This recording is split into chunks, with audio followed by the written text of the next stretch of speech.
The question today, are you or do you know anyone currently in a codependent relationship and, you know, you do not know how to get out? So he is going to be telling us how to get out. Talking about he, I'm talking about certified relationship and marriage coach, Aremo Oluwatobi.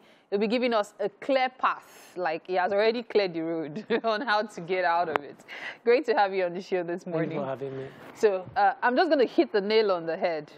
How do you get out? But before I hit that nail, describe, define, explain what a codependent relationship is. Because when we talk about relationships being codependent, everybody just feels, it's normal to be codependent. But there's actually a different term for the healthy one. So perhaps you want to educate us on that. All right. So first, let me establish that for every relationship, there has to be a level of dependency. Yeah. Okay. Now, codependence is a dependency that is extreme and unhealthy, in that one of the parties have lost their own sense of identity in either offering dependency or receiving, as case may be.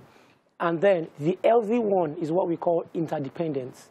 Okay, so people can be interdependent, which is also the same thing, but in that this one, their sense of identity, they are independent, yet can still depend on their partners. So you have situations where somebody goes through a breakup and they commit suicide, usually stem from codependent relationships because they believe sincerely. No, it's very from when somebody say, I can't live without you. These people actually believe that they can't live without the other person. So the person breaks up with them and then they look for the next bit to jump, okay? Or you find, even within family dynamics, where you find a sister or a brother refusing to get into a relationship because they are caring for a younger one. Okay, so as long as my younger brother, my younger sister, elder brother doesn't like the person I'm with, I can't get into a relationship because they are my priority. So they forget about themselves and just focus on the other person. This is us looking at so many angles to it that many people don't even look at. Yeah. Because it means there are so many factors that contribute to this. Yeah, they are. And one of the major ones, because as adults, we usually carry our childhood to our adulthood.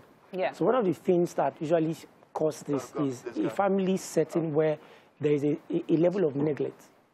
Okay, where usually the firstborn now picks up responsibility for the family. Okay, now if that person does not learn to balance it, the person would get into that level of codependence. Either receiving from somebody, you don't want to live life, you just want the other person to take care of you. You can't make decisions on your own. If the person is not there, you are stuck as it is. Okay, or you are the one doing for the other people without even paying attention to your own growth. You're not building yourself. You're just giving out. And of course, at some point, you will drain out. It can be draining in itself.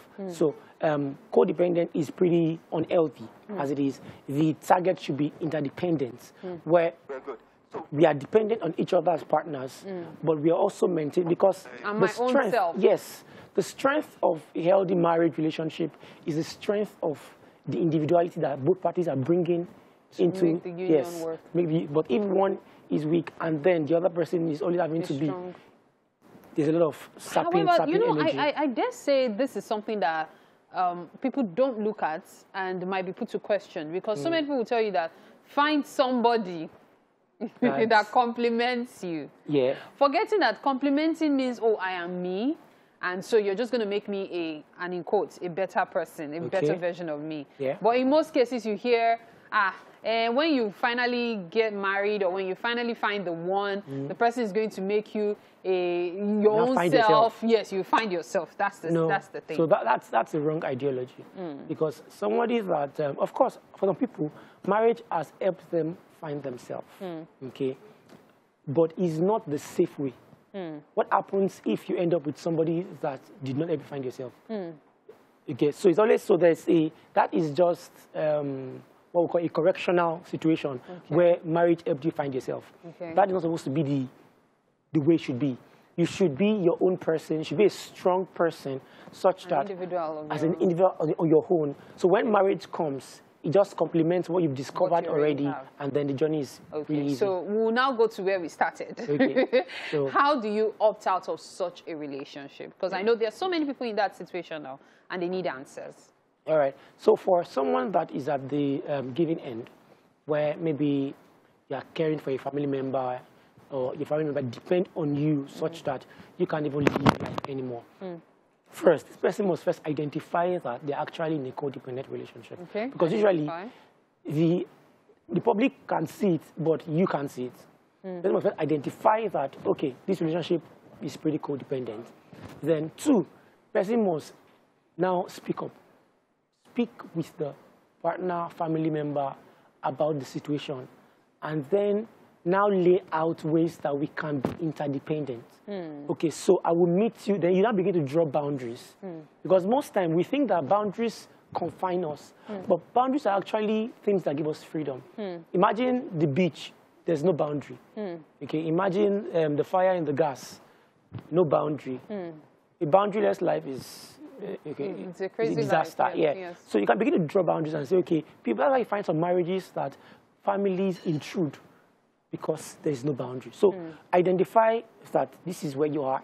Have a talk with people involved, and then begin to draw boundaries about where this is where I can meet you in the middle, and I need you to also get here with me.